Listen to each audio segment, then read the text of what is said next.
Assalamu alaikum wa rahmatullahi ta'ala wa barakatuh. Our followers of Dhikr of Allah channel, welcome all of you. Today we will still speak about methods of bringing a jinn. The fourth method, an-najasa, writing a chapter of Quran with filth.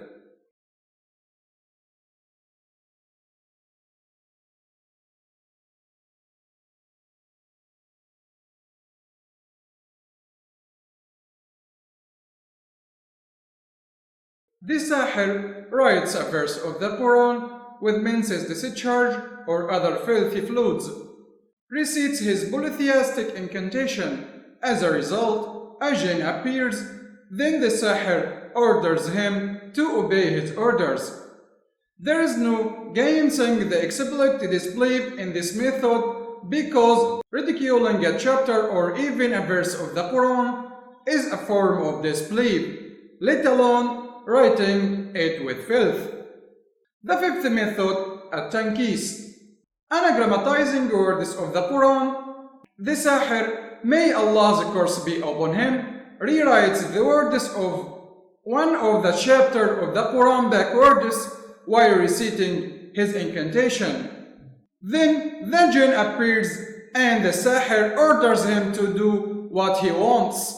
This is obviously a forbidden method, as it contains act of polytheism and disbelief.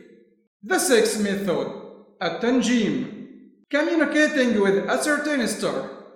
This method is also known as a-rasd, from tarsida, to observe. The Sihr waits and observes the sky until a specific star emerges, then talks to it, using enchanting language and another incantation that contains words polytheism and disbelief, which only Allah knows of.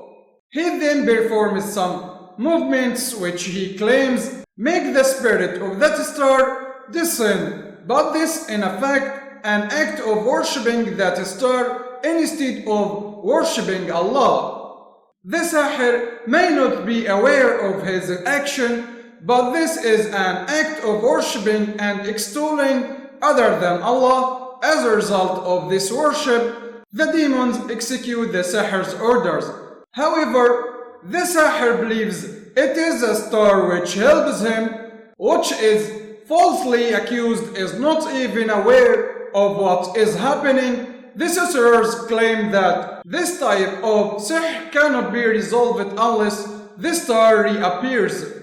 There are stars which appears only one a year, so they wait and observe until it reappears, recite an incantation in which they seek refuge in that star, resolve their sihr. The act of disbelief lies in praising and seeking refuge in other than. The Sihr says, tell him the Sihr says so and so. Then the image starts moving according to his orders. This method is mostly used in looking for lost things.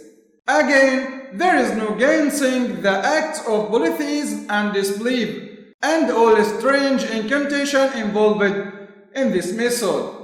The eighth method, al-athar, traces of the smell of sweet in garments. The Sihr asks the patient to bring a garment that has traces of a smell of his or her sweet. Suppose the garment is handkerchief, he will knot the handkerchief so that measure the thickness of 4 fingers. He then holds it firmly and recites at-takathur chapter or any other short chapter of the Quran in a loud voice. Then he recites an incantation silently and calls the jinn, saying, if this patient illness has been caused by a jinn, then shorten these garments. If the patient's illness has been caused by the evil eye, then lengthen it. If the patient's illness has been caused naturally, then leave the length of the garments as it is. The Sihr remeasured the handkerchief If it exceeds 4 fingers, he says to the patient, "You suffer from the effect of jealous eye." If it less, he's saying to the patient, "You suffer from the effect of a jinn." If the size of the garments is still 4 fingers, he says to patient, "There is nothing wrong with you. Go and see a doctor." Comments on this method. 1. The Sihr confuse the patient. He recites verses of the Quran loudly in order to make the patient believe that he is being treated with the Quran. This is not the case, for the secret lies in the incantation which he recites silently. 2. Seeking the assistance of jinn and appealing to them is an act of polytheism. 3. The jinn tell many lies. Who knows whether this jinn was telling the truth or was lying? The work of some sorcerers has been tested, and it was proven that something they were telling the truth, but most of the time they were telling lies. For instance, a patient said to me, a Sihr told him or her that he or she suffered from the effect of evil eye. When I recited some verses of the Quran for the patient, a jinn spoke through the patient. This reveals that the patient didn't suffer from the evil eye. Examples such as this are common, as well as other methods of which I am speaking about it. So here we finished our video for today. If you like this video, don't forget to press like for this video and don't forget to subscribe our channel. And Assalamu alaikum wa rahmatullahi wa barakatuh.